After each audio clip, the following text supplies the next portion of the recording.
Yo! Video games.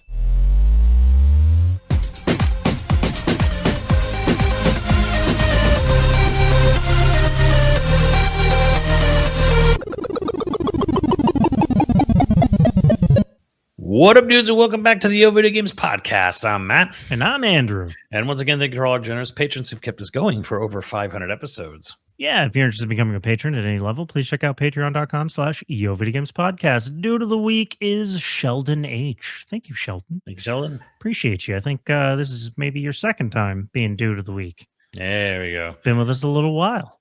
I read a headline, and you actually read the story, but I got incensed by the headline. I got incensed by the headline. I am that. Oh, I was going to cuss in the first minute. That would have done us bad. But I am exactly that guy. So the headline was something along the lines of like, Larian uses AI. Yeah, so this happened today of this recording. There was a blow up online, which caused multiple statements to come out.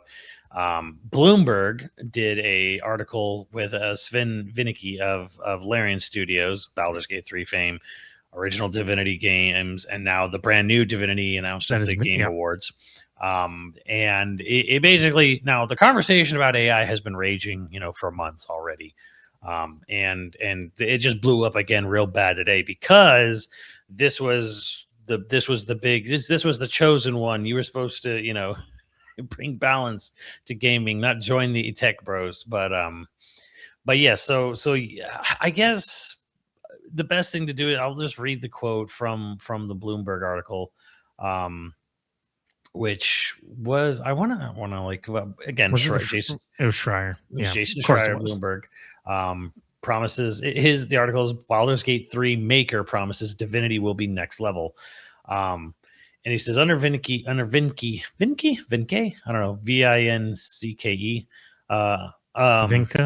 Vinca. Larian has been pushing hard on generative AI. Although the CEO says the technology hasn't led to big gains in efficiency, which before I read the rest of this quote, then why the fuck are you doing it?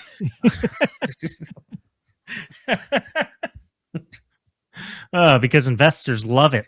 It's a buzzword.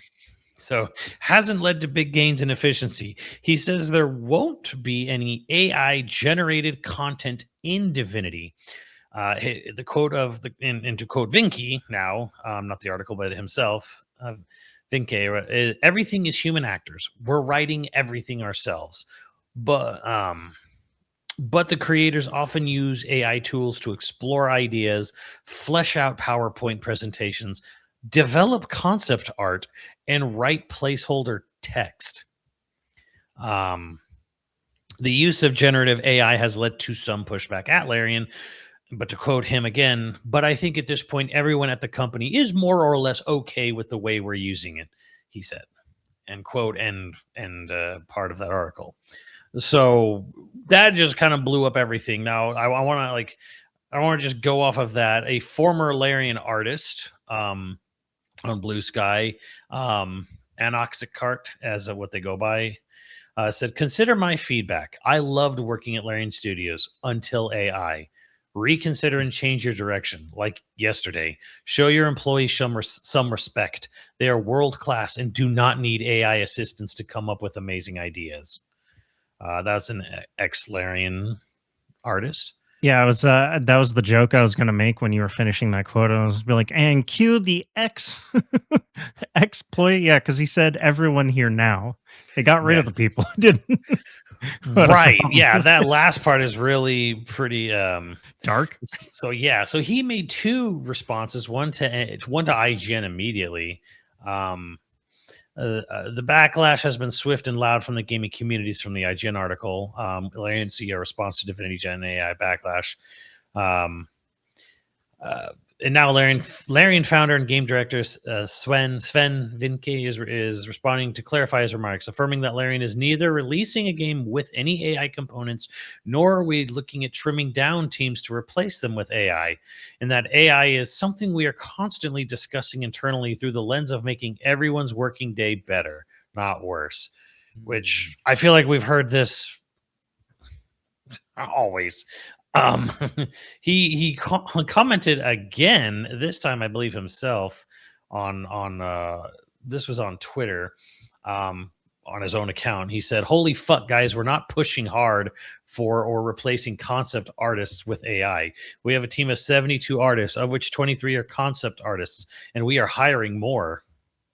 Interesting. The art they create is original, and I'm very proud of what they do. How is it original if they're using generative AI to make concept art, whatever? Well, Um, if okay, so if he, devil's advocate, hold on. He says, I was asked explicitly about concept art and our use of generative AI. I answered that we use it to explore things. I didn't say we use it to develop concept art. The artists do that, and they are indeed world-class artists. We use AI tools to explore references, just like we use Google and art books at the very early ideation stages. We use it as a rough outline for composition, which we replace with original concept art. There is no comparison. I talked about how we use ML here if you'd like to know more. He said links to a GameSpot article. We've hired creatives for their talent, not for their ability to do what a machine suggests, but they can experiment with these tools to make their lives easier. right? So, well, one, him using the term machine learning, which is the old buzzword for what they're now using AI as a blanket term for, because when they say AI, they're not, most of the time they're not talking about generative AI as we imagine it. They're really just talking about advanced machine learning, which is was the buzzword before they started using AI. Which is you put in a bunch of inputs and it gives you outputs based on what you ask for. Right. To be devil's advocate, yeah, from like a pitch deck. So anyone who's ever, been, well, if you worked as a video director of any sort, whether it was marketing or, you know, feature films or TV, or you probably made like a lot of pitch decks to clients, to producers over properties, to screenwriters, to where you've made like a lot of them. It is maybe the number one skill that separates people who say they are directors to people who actually are working directors. How many pitch decks have you made? Like, and if 90% of them aren't failures, if 90% of them aren't, never even got an answer, I don't believe you. For pitch decks, a skill that you learn very quickly, and this is true of every director I know. It was true for me when I was doing lots of pitch decks. You scour images, films, whatever, to get screenshots in the same style, look, what lenses are they using, and this is what that lens looks like, and this is the type of shot I'm thinking about doing, blah blah blah. And it is genuinely a pain in the ass. Like, it can be such a pain, and you end up with this huge library. I think my work computer, like my shared folder at that job, no, I think 100% of it was just screenshots of stuff, high res screenshots of stuff to use for pitch decks. But in that sense, I can see like, oh yeah, I got to go to this meeting and I need to make a pitch deck, and I'm going to use generative AI, which is essentially just doing that process of scouring. I'm trying to understand something here, though. Here's what I'm trying to understand. And that is why, because this is a game which I believe they're either self-publishing or they're getting like probably investor money or something. Like they're going solo. The reason is they're not doing a Baldur's Gate 4, they're not doing Baldur's Gate 3 DLC. They were openly saying like we don't want to deal with Hasbro anymore. Wizards of the Coast, fuck them. So okay, cool. So they're going back to this is their IP and they own their IP kind of thing. So what I'm trying to really wrap my brain around here is they talk about for the ideation phase and for this phase, and I'm like, what? But also again to go all the way back, it is the initial quote at the beginning there was that they said straight up has not led to big gains in efficiency. So I'm just kind of sitting here wondering, Why do you need Yeah. to use a plagiarism machine for concept art to give you ideas, to be your muse? And I'm just kind of like, if your job is a concept artist, you're a concept artist. Your job is to do things all day.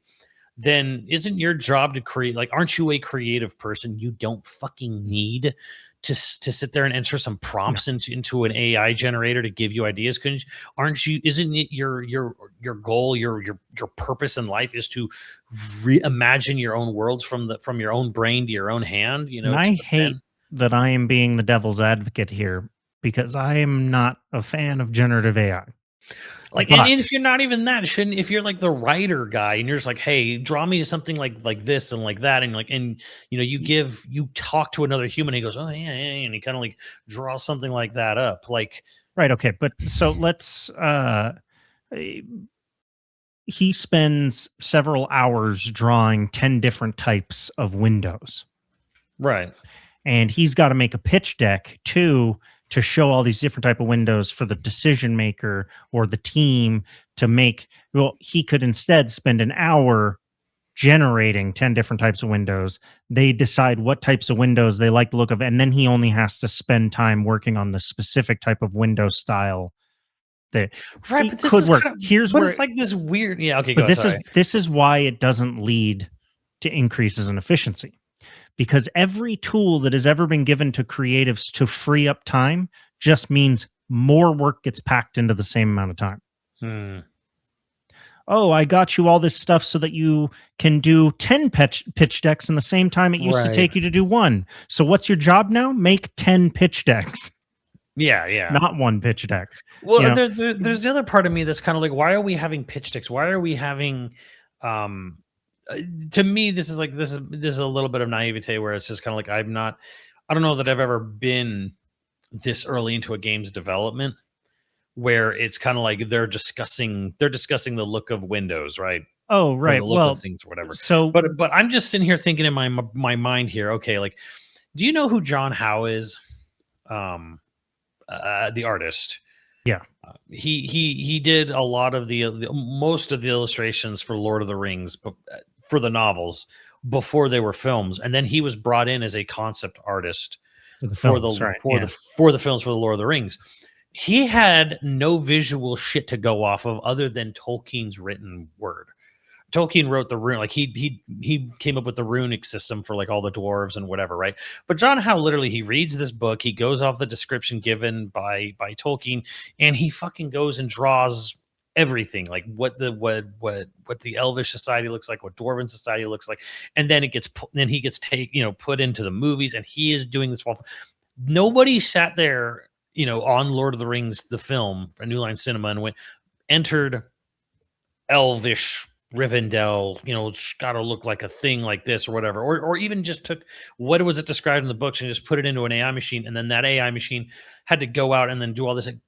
What John Howe did was not really done Right. before. Like, it was like, yes, it's here's a window, here's a thing. It is the concept of a building that does have some semblance of reality and existence, but it's also the style and architecture is also tweaked and unique and unlike, not quite like anything else that So existed before. He creates a visual style and identity that did not exist. It didn't. All it did was pull the basic, he'd make a window, make a this or whatever, or put a forest of trees more around than it or whatever. likely, John Howe had a team of artists, and he was the head of that team, right? But he has to get the okay of the head of the art department, and then and then the director. So he shows up with like a mood board, and today we're going to decide on what Rivendell's going to look like, right? Yeah, And I he should shows also up, mention, like as you just said, Alan Lee was the other big one, yeah, with him.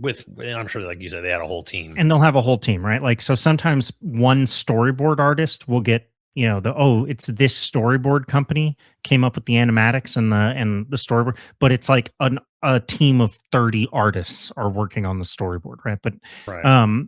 but the point is, he shows up with a mood board, right? And he does this presentation for Peter Jackson where he's like, and in Rivendell, this is kind of the societies that they'll be based on, and this is the style of windows. And he has some rough drawings maybe that he's done while he was brainstorming, but he spent weeks preparing for this single meeting.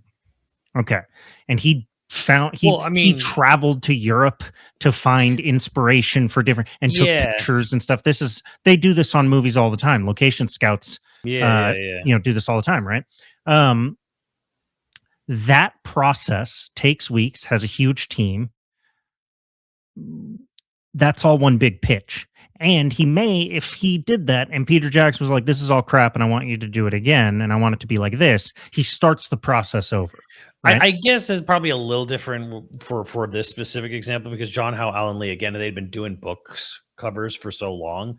So like, you know, it would, in this sense, it would be a meeting where like Peter Jackson wouldn't call them in at all if he wasn't already I love John Howe, Alan Lee's. Well, but that's what I'm getting at is like, why do they need the pitch decks? Why do they need that? Is like, the pitch deck isn't for the artists. It's to get direction from who makes the decision of what direction they're going to go. Yeah. Right. So they have to make a pitch deck of like, you know, I mean, I'm basing this on like commercials, which is mostly what the pitch decks I did for. And so for concept artists, if there are any concept artists listening and you want to explain that in a comment, that would be super friggin' cool. But let's say an idea is like, oh, the theme for this society, we'll go with Rivendell again. What are the themes of this elven society? How does that manifest in their architecture? And they'll have a whole page based on the themes. And that manifests in this is what their architecture looks like. And on a more detailed level, this is maybe what their windows will look like. This is maybe what their statues look like. This is maybe what their fashion looks like, their jewelry. And they'll go, you know, as narrow as they want to go to decide something. Now, the dirty little secret of some films, a lot of films, most films that I've ever, is that a lot of the things that we end up thinking was like super heavily planned is just an idea that a costume person had that day. But they do at least come up with ideas leading into it. And that's what lets you pivot day of. That's what lets you get inspiration day of, is all that preparation, all those pitch decks, mood boards sort of focuses the team in a general direction of what things are going to look like, be like. But the thing is like, don't you want it to be something that's very sort of like, because there's a sort of like passion or sort of like very, very like unique touch to say getting a specific concept artist where you're like, I like the ideas this person comes up with. You know, I want to hire them, or I want to go with them, or I want to get this person on board because, for example, like say Mobius, right? French comic graphic novel illustrator, right?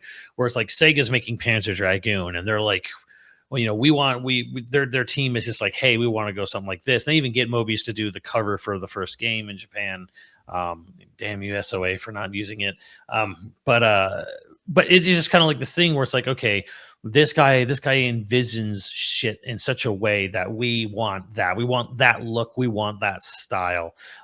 Because you look at Mobius's shit and it's like, you could tell a computer, an AI now prompt, give me some Mobius looking shit.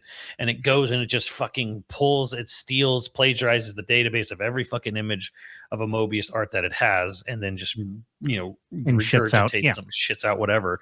Right. But like before Mobius existed, you could not fucking tell. I mean, granted, the computers barely existed, but it's like you can't tell a computer to make me Mobius art before Mobius existed, right? If we took the technology we have today, like we went back in time with some computers, supercomputers even, and before Mobius published any artwork and said, give me Mobius art, it would be like, what? Right, it doesn't have anything to do, but like, okay. I can't give you that. I can't give you H.R. Giger if I have no H.R. Giger to pull from. You can't envision that shit naturally. I mean, it's kind of like it's industrial rib cage, penis, dicks, and pussies. Like, so have you ever? How the fuck does that prompt into an AI? Have you ever wondered specifically what a creative director does? Like what a No. creative director is versus a game director versus like why is a creative director its own Right. Well, position? a director is like they're kind of more hands on. They're almost more producer, where they're kind of micromanaging Right. more technical side of things as well as creative sides. Where a So creative director, at the beginning of things, when a creative, and this is true of games too, we know for a fact, but the creative director comes in and he describes the world. yeah, He gives a general broad description and then unleashes the artist to come back in that range. isn't that what you want though? Like, Yes, but it is a slow process and things turn out worse when creative directors can't describe things. right. Well, Now, that's their fucking problem. that is, but creative directors are also the most resented position Mm. I have ever seen in anything that's corporate. Because there's a little bit of je ne sais quoi, you don't know what the Yeah. hell it is, and it's mostly just like whatever soup is in their brain. Yeah. Well, I mean, the other part, yeah, and the other part of me is like with Larian. I'm like, you have 20 million copies of Baldur's Gate 3 sold. I think you can afford to spend some time just drawing shit up, not fucking using generative AI to well, prompt, yeah, give yourself I don't know in here. I'm doing devil's advocate of like how would this be useful? Well, okay, if I'm the president of Larian and I'm like, okay, I want a presentation end of the week on what divinity is going to look like generally. And which now is this creative also director is all like, we want it to look kind of like this. I want pitches and mood boards on some ideas for the key cities that we're going to have, or the key, I know races what's we're going to have, funny that kind about of it thing. too. This ain't the first Divinity game. No, it's not. The third or fourth, and they're like, it's going to be 100 years after this game and 40 years after this, game, or 100 oh, years well, after this, 40 years after this DLC, or whatever the fuck it is. So it's in the same fucking world. I have no idea if this is how they're using it. I'm just saying for like, how would a concept artist use this? Well, they can spend 20 minutes just typing in a few things to get cranked out general ideas and then use that as inspiration for their own twist of things, their I own just find style that of things. disingenuous and weird, where it's kind of like, as you're saying, like, oh, we can use this for quickly. And I'm like, pull out the fucking Divinity art book, Well, look at it and go, okay, advance this, give us like a 40 years or 100 years of forward momentum. And, okay, what would this look like 40 years later, 100 years later? Okay. Like, you have your fucking basis to go from. well, also, So it can I'm take finding hours to do a single drawing. Yeah, well, good. That's what their job is. Well, I know, but that's You're like okay. You have 72 concept artists. Great. Have right, but they 72 can people ideate. working a day every day on cool shit, and then show me what you got. Absolutely, but the argument they're making is that they can do 100 times the ideation in the same amount of time. And my argument is that, like, why do you want them to plagiarize art? Well, again, in pitch decks, it's not plagiarizing art. You're not planning to copy these things specifically. You're just using it to inspire. But it's also kind of like, dude, I don't want art that's taken from a blob of assembled shit. I mean, I understand in the sense of you want, we are taking, well, this is a sequel, so things do have to reference things have to have a certain look, Right. certain things have to follow along because this is a part of a franchise. So I get that aspect of it, but the other aspect of it for me is like, I don't want this to be cold or cobbled together from pre-existing stuff. If we're going to be making a big fantasy RPG, I want shit I've never seen before, and not just like, someone sticking, Well, a ball sack on a pussy over here. yeah, It's like it's art, kind of thing. I No, know it's two from different personal pictures stuck together. experience that you can't pitch something to a money man or a corporate guy uh, without it being something they've seen before. So the way this would work is you'd show them a picture of something they'd seen before that they really like the look of, and you'd go, and then we would change it in this ways, and they'd go like, but it's going to be that, and you go, yeah, it's going to be this, but Well, we're that's going the to add thing, some though. stuff It's like they're not working for just to a get them to major greenlight it. publisher. Yeah, but we don't know. Like Vinca could be that guy. I'm not saying he is. I'm saying, but he could be that guy. He could be the guy that doesn't necessarily have a creative bone in his body and needs to see, Mhm. give me the same thing but different. Right. I want it to be a Spielberg film, but different. I've actually this is a thing that a client had actually said to us to make. They were like, we want this to be like Spielberg made it, but in your style. You And want you it know to what be you say Spielberg style, when but your style. Oh, yeah, but got it. when somebody says that to you, you look at me and you're like, yes. That's the only thing you say. And then when they leave, you look at each other and you go, what the fuck?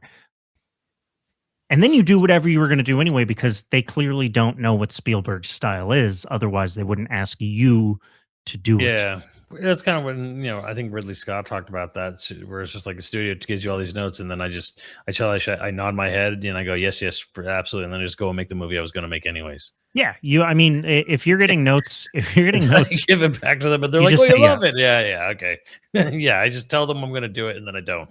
Yeah, the thing that sucks is so say you're the creative director on a project, and the director, that you hire to execute the actual shoot day, Yeah. right? Because oftentimes the creative director isn't the director on the shooting day. Yeah.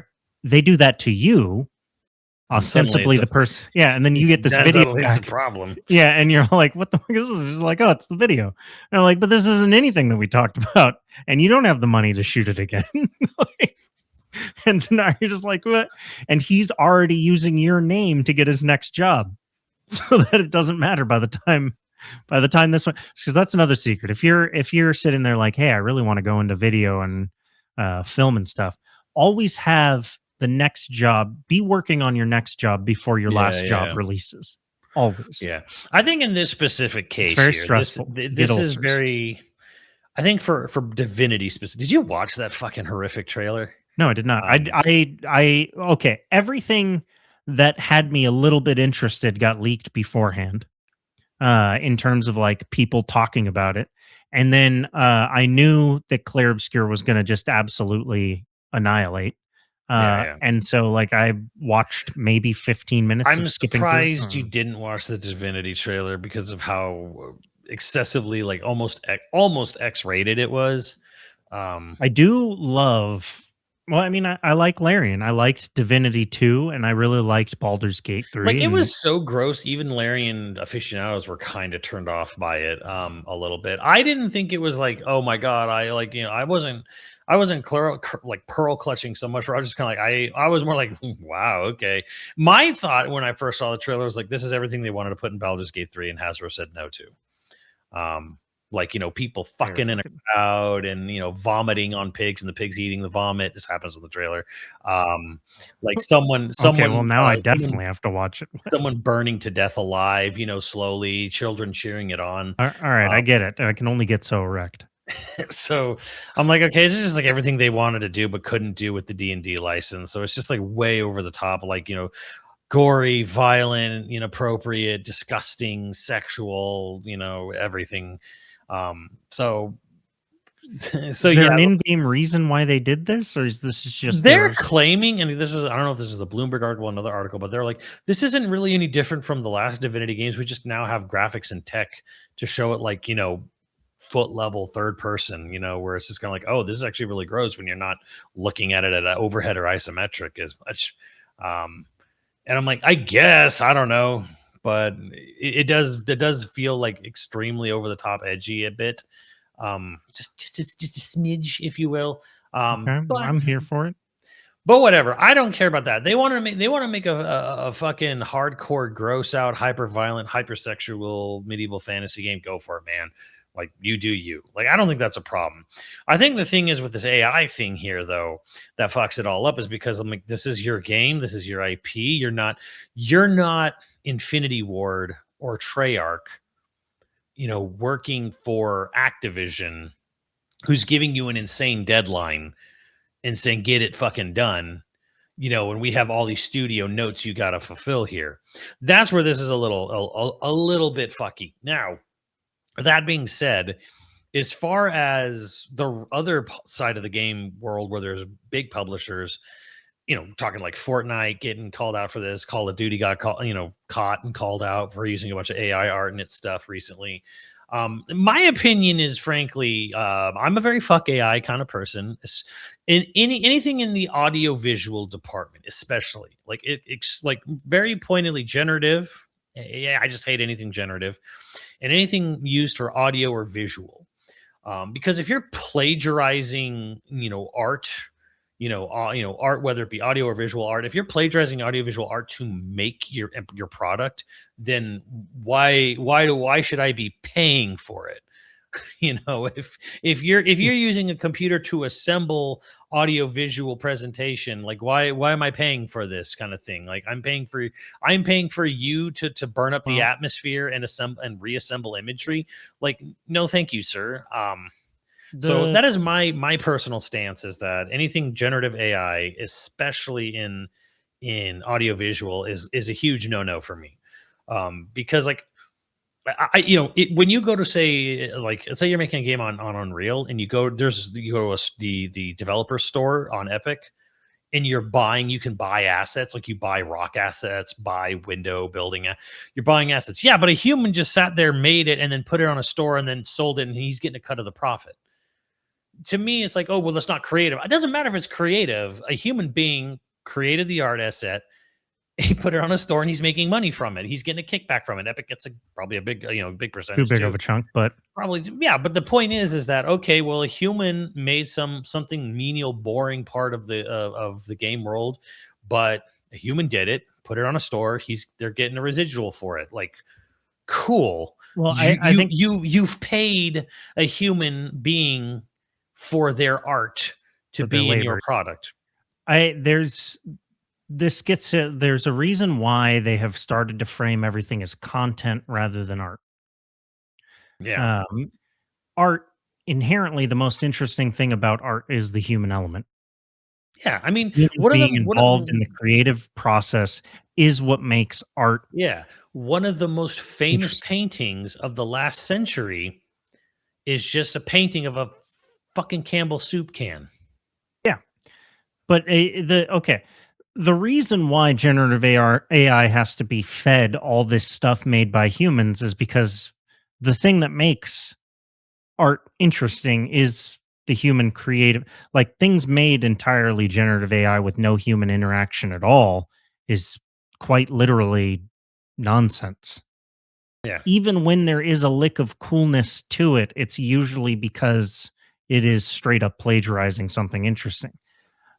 But that's a whole philosophical argument of why AI is wrong anyway. My question, not philosophical, is like, who's going to spend money on this bullshit?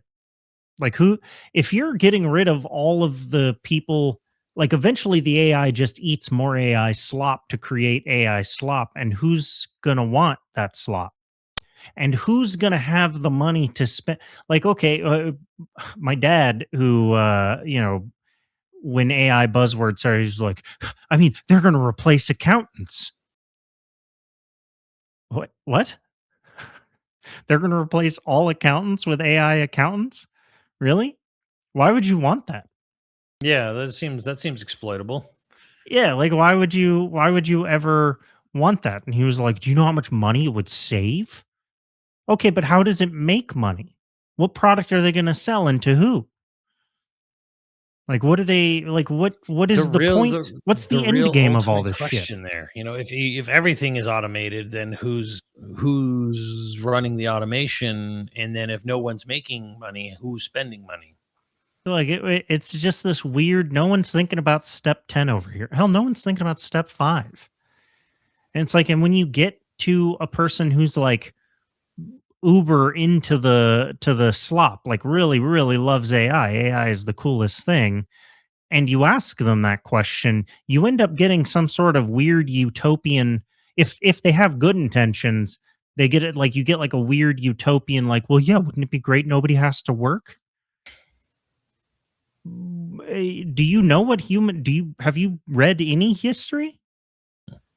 Like what humans do like what are we talking about here? Like how that's just not feasible.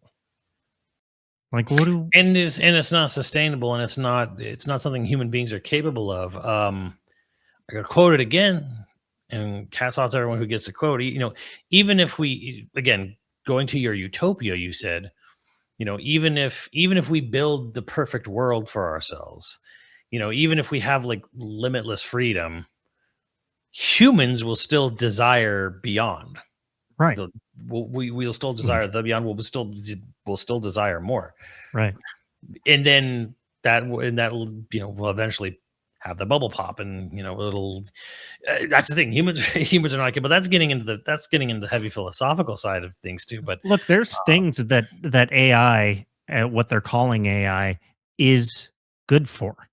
They're just not using it for any of that. Well, again, and I think it's like a little bit like VR, where VR has really, really good uses. There's some amazing uses of VR. Gaming is maybe not the most profitable, most easy to use. Like, VR chat's pretty great in a sort of consumer grade level or whatever here, right? But it's like it's like, okay, generative AI for audiovisual, creating textures, creating music, creating voiceovers or whatever. We don't like that. We don't want that, because that's the wrong use of it, because that's using it in the wrong way. Well, as far as I'm concerned, Well, it's trying to replace the most interesting part of. Right. Yeah. I don't want to look at a world where any part of it was done by a machine going and grabbing and assembling a bunch of pictures together to create, a plagiarized image. I don't want to see that. I don't want to hear it. I did see like a Twitter thread from an animator or something like that, basically talking about how you could actually use it for good, like an animator drawing the keyframes and then using like AI, generative AI, to basically in between or whatever. But it's funny how even with like AI in betweens, it still looks wonky. Well, yeah. Even if it's smooth, like it almost looks like this is too smooth. This is too, I don't know. I imagine that they're talking about like if they put time into that kind of use case. But no, everybody like all the people that are super pro AI, they don't want to use it to enhance anything. They want to use it to replace. I want to get rid of the animator. Yeah. I don't want that guy to make money for animating. It's like what it really is that a lot of these guys, what it comes down to is that they are jealous that they don't have the creative skills and they don't want to put in the time. Because that's the other dirty little secret, is like people will be like, oh, I don't have any talent for drawing. Yeah, but have you spent hundreds of hours drawing? Because that's what it is. Like, nobody has talent for drawing immediately right away on everything. Like, you go and learn. Mm-hmm. Yeah. Nobody wants There's to do sort that. of and again, like I'm with Steph Sterling really hard on this, where it's like we bounced off of NFTs to go to AI. Silicon Valley has maybe they've always been insane, but they're like insane now. No, they just don't have any ideas anymore. They've become iterative. Right. They don't innovate. They iterate. Well, what I'm saying is, like, it's not even about trying to build. We're trying to build up a new industry. We're trying to build up a new technology. I'm like, I don't think you're doing that at all. I think you're literally just trying to grift. I think this is all a grift now at this point. Like, NFTs were a grift. AI is a grift.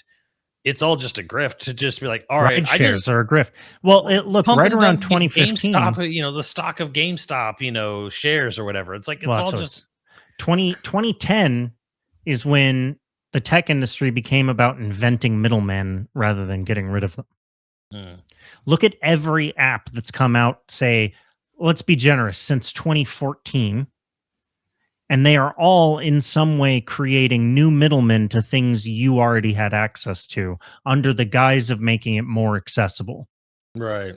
Rideshare services were just more convenient taxis. And yeah, they were cheaper to begin with because they were heavily, heavily subsidized. But like now, Uber monitors everything you do on your phone and will actually give you a discount if you repeatedly open the Lyft app. You're welcome. Because they don't want you to go to Lyft, so they'll be like, oh, they just opened Lyft. We have to be cheaper than Lyft average prices. And you can get a little discount. It'll literally make your Uber cheaper. That's pretty because they lucky, don't but care about doing a service that actually offers you value. They just care about undercutting the competition. Like, it's just, there's another word for this a bit, and it's called enshittification. yeah. There's a real life, like I can talk about a real life enshittification on phone. To dive a little back into like the theme park thing. So, you probably last time you went to say a theme park, a major theme park. Do you remember fast passes? Yeah. Andrew, at Disneyland. At Yeah. Disneyland, they used to have fast passes. They used to be physical paper tickets. Hmm.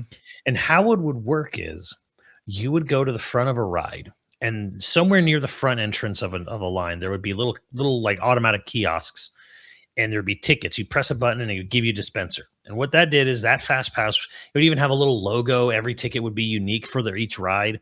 And it would say, return to the ride at this time. Right. So you're like, I don't want to wait in the line now. I press the button, I get a return time key to go to the front of the line for a return time.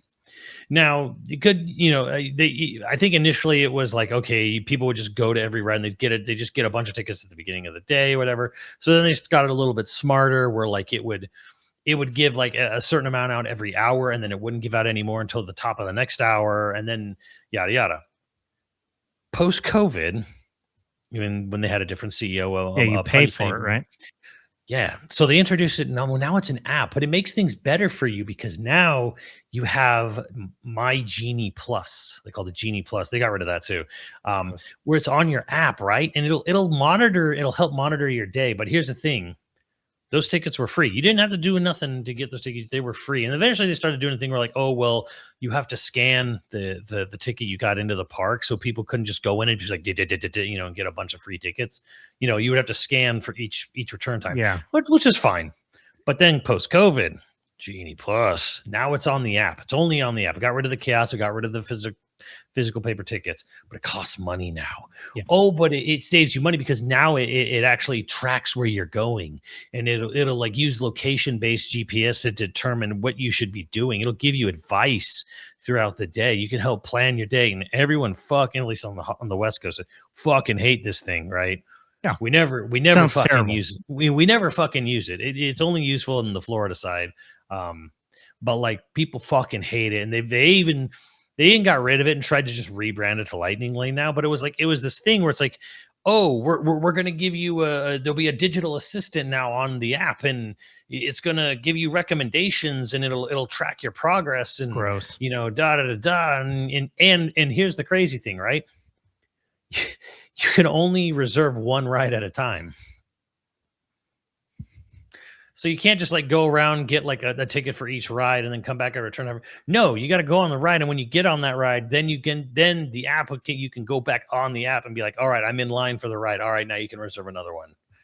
Nice. Real Like, good. Just pure enshittification. Pure enshittification. Yeah, and that's basically the entire tech sector now. Right. And that's what I'm saying is AI at the end of the day, it's the next thing to try to get a bunch of people to invest a bunch of money into their shitty idea. Right. It's because it's chasing investors, not customers. They don't care about the customers. And here's the other crazy thing. Like there's been multiple reports already, but it's like, okay, Microsoft and Meta and whatever, well, they did a lot of VR, but like Microsoft and other companies, they've invested like 70 to 80 billion dollars into AI, right? Like Microsoft did this. It hasn't made them any money. No, and this is one of my favorite things is like you look at Apple, and Apple is one of the big tech companies that has sort of like not really put a lot of money into AI. They've sort of really dragged their feet on it. And it's like that should be a pretty clear sign that it's not going to go anywhere, because Apple is usually they're usually at the forefront of the things that are going to earn money. Like they're a pretty. Well, they had that car, that idea, then it went nowhere, and eventually they scrapped it. Yeah, well, they scrap all sorts of things. They scrap all sorts of projects, but like in terms of things that are getting a lot of investor attention, Apple tends to get a lot of investor attention. So the fact that they drag their feet on it is maybe because they saw there's not really a future here. Yeah, because at the end of the day, Microsoft's like, we want $80 billion into AI investment. How does that make them money, though? And I mean, like Apple has like Apple AI on its new phones and Sure. stuff, but like I mean, comparatively speaking, I'm but saying it's like it's I'm just asking the hard, simple question here. How does this generate money? Like, how does force installing Copilot into every version of Windows 11, how does that make Microsoft money? right. No one, You could say, especially well, because no one uses it. well, maybe you could say, well, because it's going to track your data and sell your info. I'm like, they do that anyways.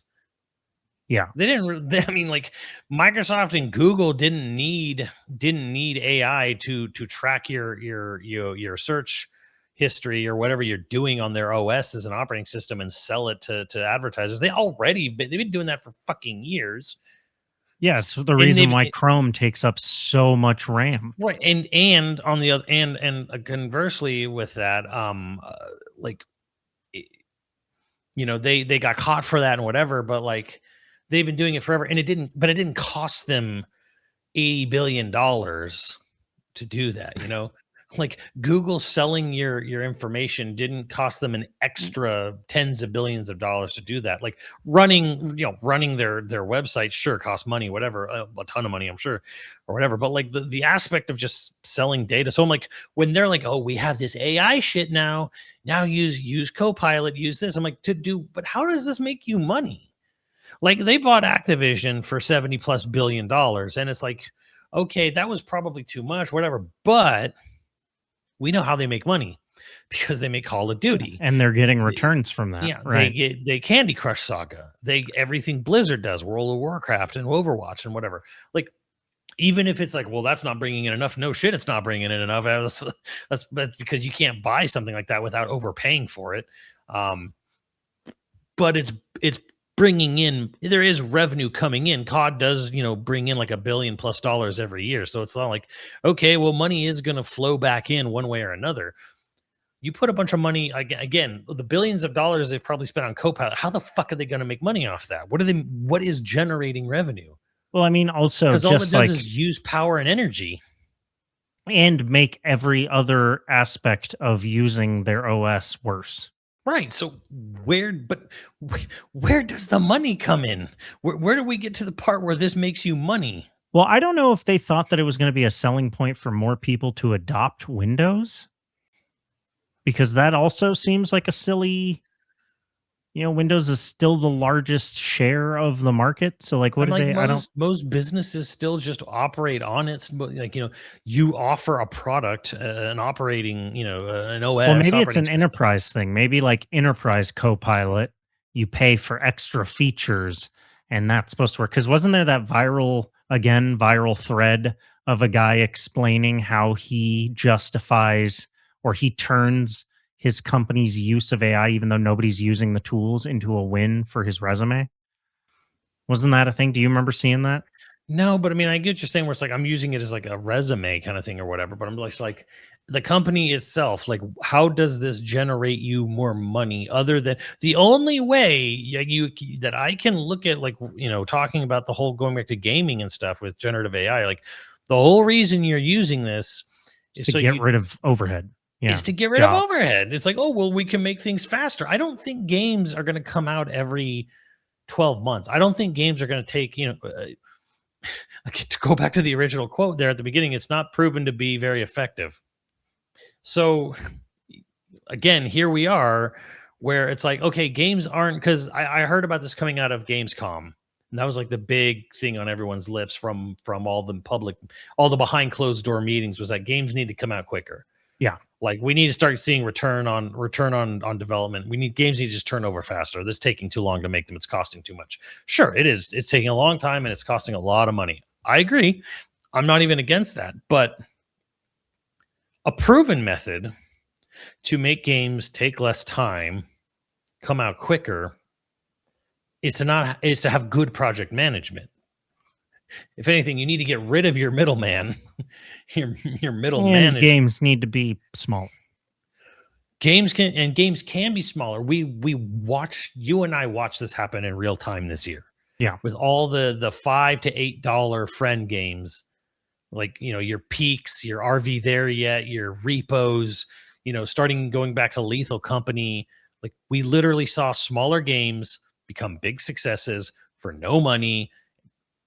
And the Well, even scope is like, just whatever. Like, it's a few people doing all this stuff, very quickly to make something, and it works, and people are enjoying it. and Roblox is a great example of that too.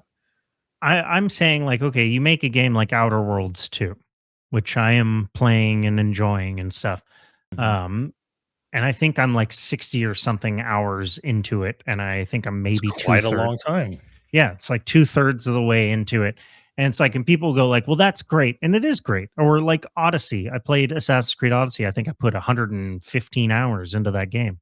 Um, and doing everything that there was to do in the game. And that's fantastic.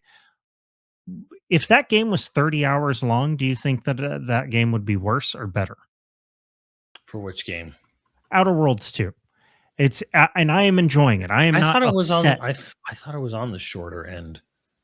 Well, I mean, I'm doing like every side quest and like I'm exploring and I'm just saying, like, if it was a more streamlined 30-hour game. And Mhm. this isn't necessarily fair because open world, again, like I said, I'm going all over the damn place exploring and stuff. This isn't the best example, but bear with me.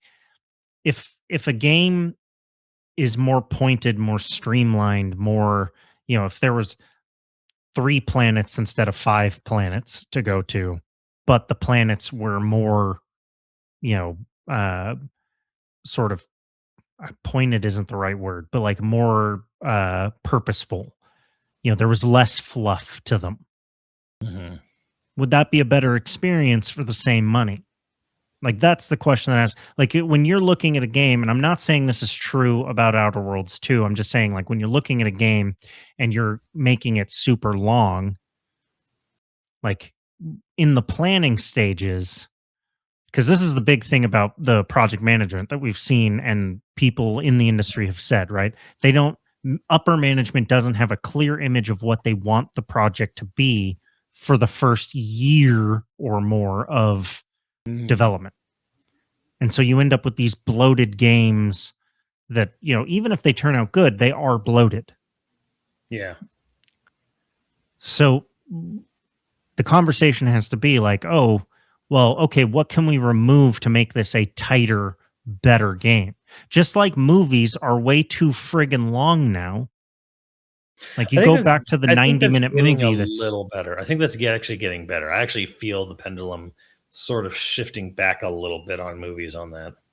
a little bit, but they're still 2.5 hours, I mean, fucking two not a great. hours. I mean, yes, I know Avatar 3, and it's fucking 3.5 hours. It's coming out Right. And it's this just week, but like, we need to get back to the 90-minute blockbuster, the 90-minute movie. Like, 2-hour movies should be few and far between. And it should be because it needs to be that long.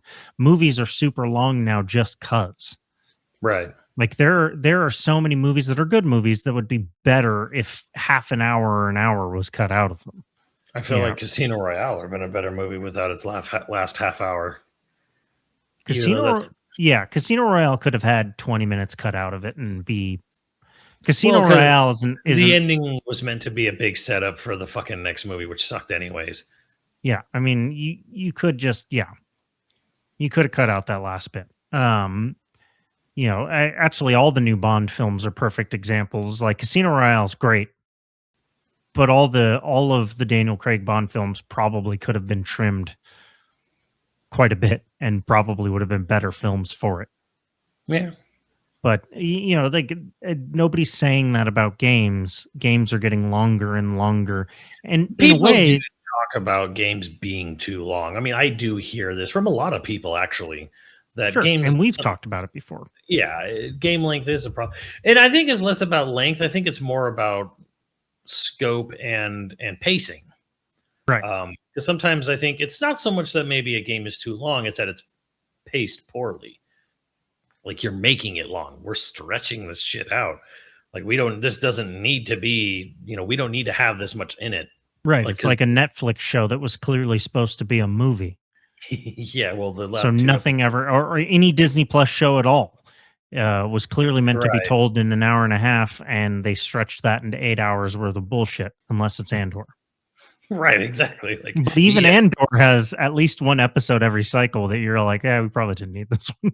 I mean, there's definitely like I feel like because most of that show was like 3-episode arcs. There's always at least one arc that could have just been Yeah, you could have trimmed that one.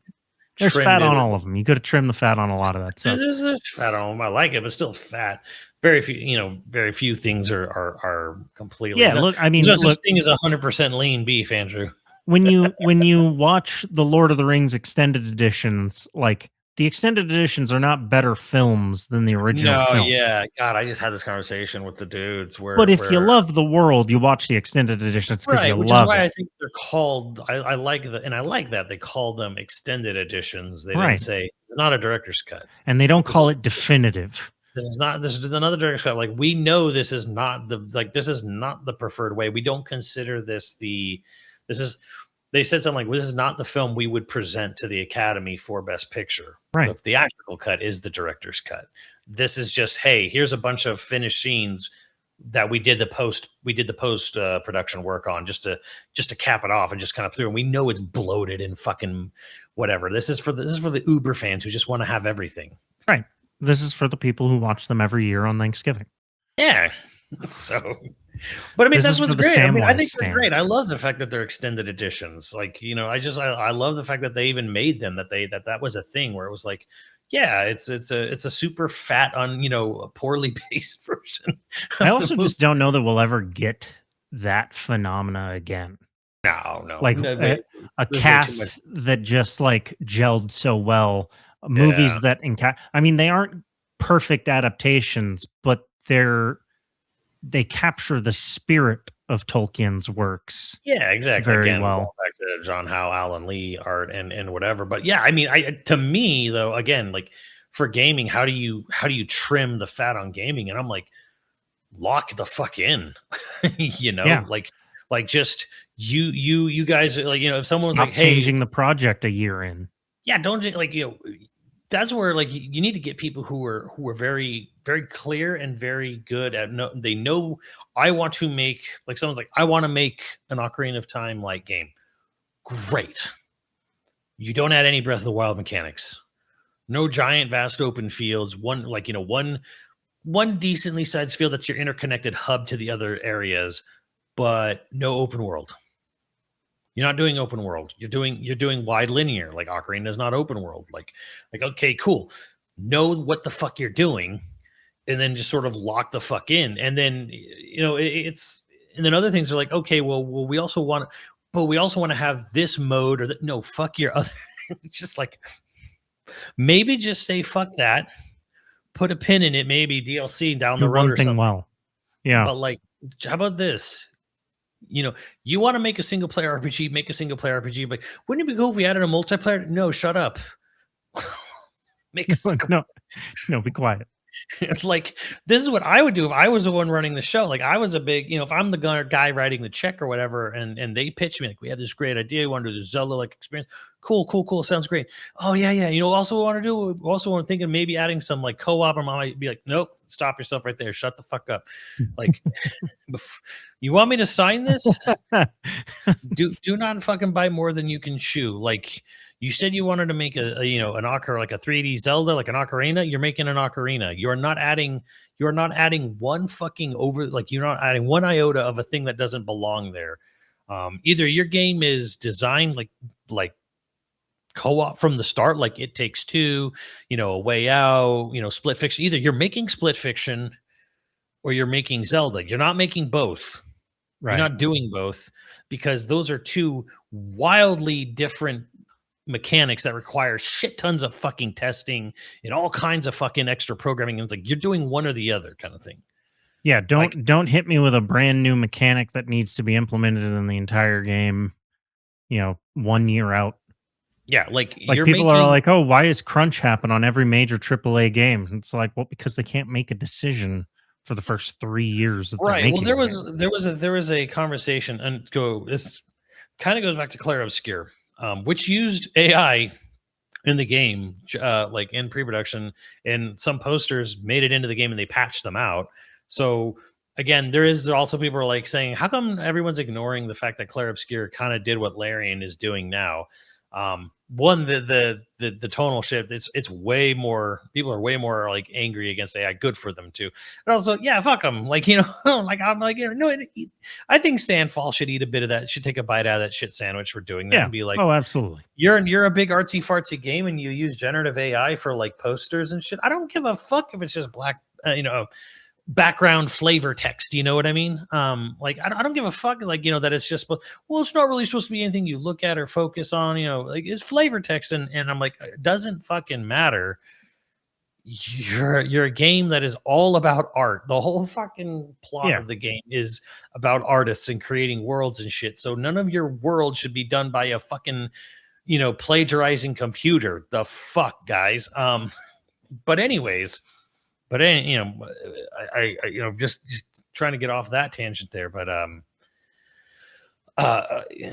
going back to the number one way to save money on games isn't bringing in AI; it's bringing in a project manager that doesn't have their head up their ass. Right, because the thing is, for the most part, you know, or actually, really, what it is getting publishers out of the creative process of making games. Too, where it's like, but the thing is, Sandfall knew what they wanted to do. They knew they wanted to make a PS1 style RPG with modern day graphics.